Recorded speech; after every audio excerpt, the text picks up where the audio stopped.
अध्यक्ष महोदय, मैं आज ऐसे विषय पर बोलने जा रहा हूं जो देश के सामने एक बहुत बड़ी समस्या बनी हुई है। आजकल कृषि पर बहस चल रही है। मैं इस बहस को बहुत ध्यान से सुन रहा हूं। कई लोगों ने तो सरकार की बड़ी प्रशंसा की है कि वह बहुत अच्छा काम कर रही है। मैं मंत्री महोदय से एक सवाल करना चाहता हूं। मार्च में मंत्री महोदय ने एक प्रश्न के उत्तर में कहा था कि 2 सालों में हमारा देश आत्मनिर्भर हो जाएगा। मैं जानना चाहता हूं कि ऐसा कहने के पीछे उनका क्या आधार है। कौन से उनके पास ऐसे सबूत हैं जिनके आधार पर उन्होंने इस प्रकार की घोषणा की है।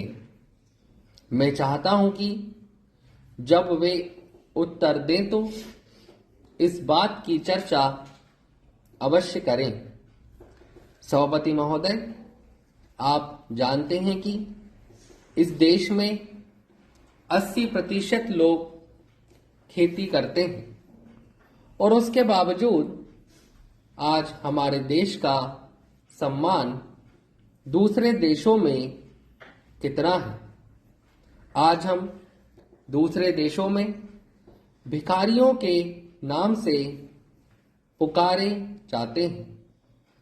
अपने देश में जहां 80% लोग खेती करते हैं, हम भोजन के मामले में भी आत्मनिर्भर नहीं हुए हैं। इसके कुछ कारण हैं। जिस समय देश स्वतंत्र हुआ उसी समय से इस सरकार ने कुछ गलतियां की हैं, जिसका परिणाम यह हुआ है कि आज 60 साल के बाद भी हम आत्मनिर्भर नहीं हो सके हैं। इसका सबसे बड़ा कारण यह है कि हमारे देश में पहला स्थान खेती को न देकर उद्योगों को दिया गया है।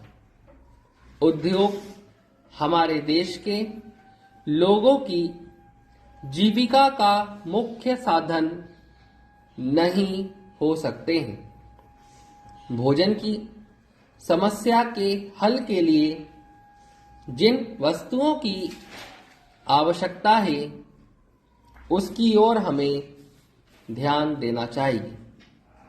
सबसे पहले पानी की आवश्यकता है।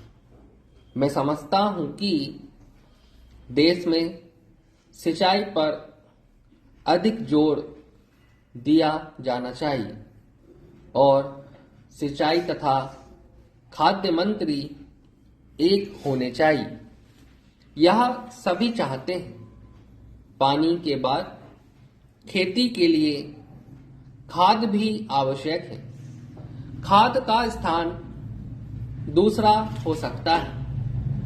आज देश में खाद की बात बहुत जोर देकर कही जाती है। यह कहा जाता है कि उपज को बढ़ाने के लिए खाद की आवश्यकता है। बिना खाद के उपज बढ़ ही नहीं सकती।